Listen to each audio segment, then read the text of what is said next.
حضرت سلمان فارسی رضی اللہ تعالیٰ عنہ یہ آقا علیہ الصلوۃ والسلام کے صحابی ہیں، حضور کے کیا ہیں؟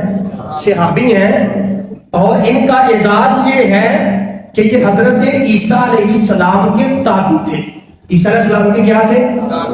یعنی صحابی کی تعریف یہ ہے کہ جو بندہ ایمان کی نظروں سے، کس کے ساتھ؟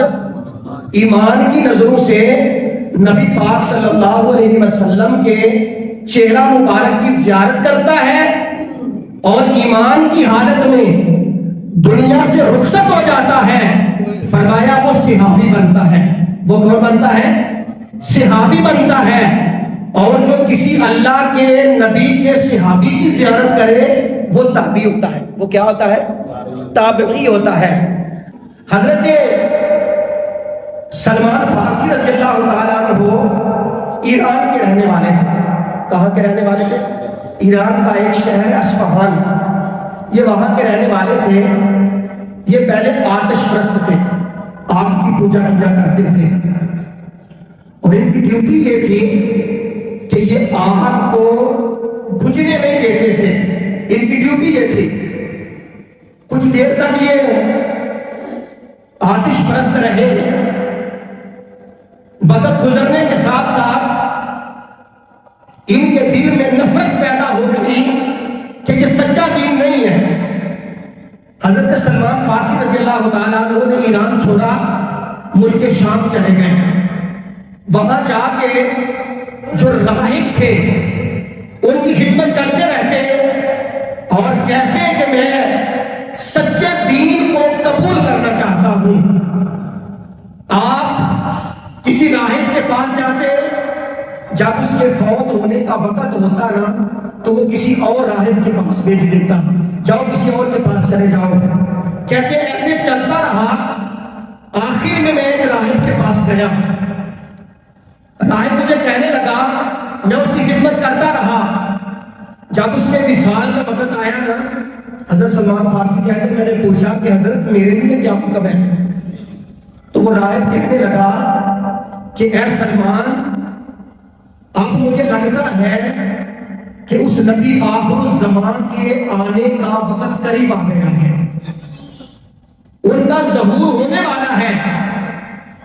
تو ایسا کر کہ اب تو شام سے چل اور دو پہاڑوں کے درمیان ایک ایسی جگہ آئے گی جہاں کھجور کے درخت بڑی کثرت سے پائے جائیں گے، تو اس جگہ رک جانا، جو نبی آخر الزمان ہے وہ ہجرت کر کے اس جگہ پہ آئیں گے، اور تو وہاں چلا جا۔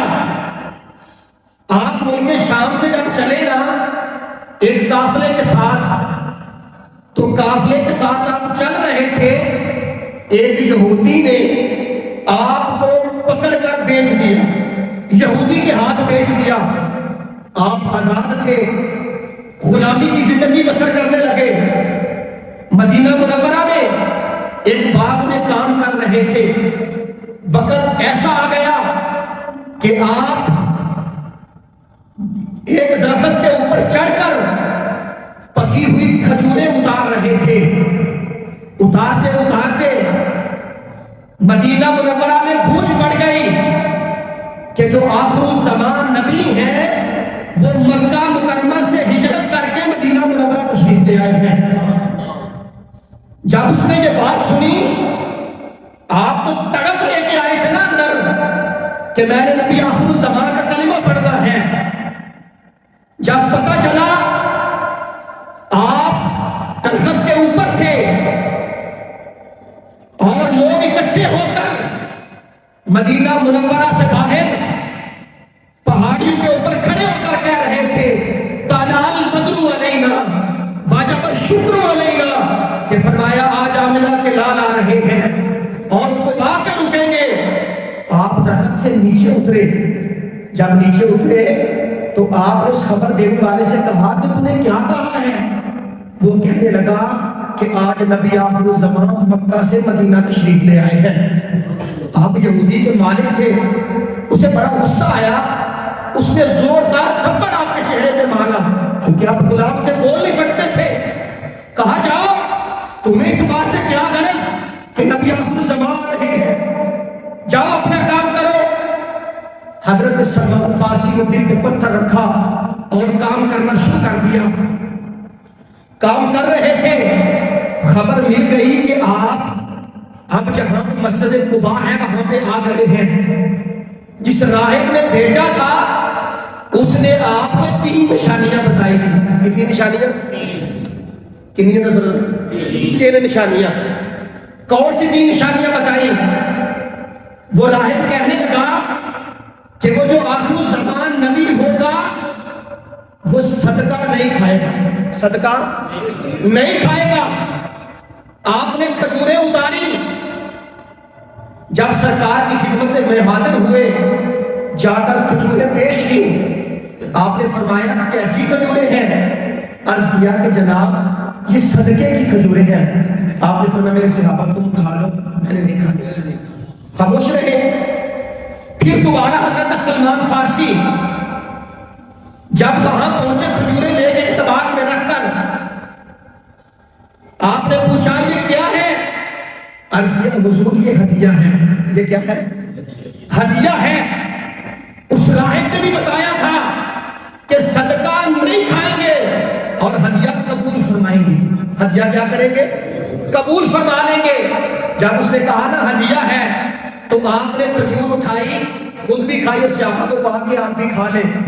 حضرت سلمان فارسی کہنے لگے پہلے تو محبت تھی میرے دل میں، اب محبت کا سمندر جو تھا وہ باہر آنے لگا کہ 2 نشانیاں پوری ہو گئی تھی، 1 نشانی ابھی باقی تھی۔ 2 نشانیاں یہ تھی کہ صدقہ نہیں لیں گے، ہدیہ قبول فرما لیں گے۔ جب دوسری مرتبہ گئے نا تو آمنہ کے لال فرمانے لگے اے سلمان اب تیسری نشانی دیکھنا چاہتے ہو؟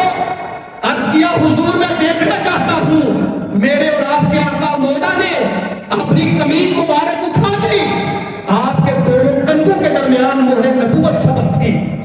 اس نے کہا 3 نشانیاں قبول ہو گئی، 3 نشانیاں پوری ہو گئی، سرکار میں قدموں میں گر گئے اور دائرہ اسلام میں داخل ہو گئے۔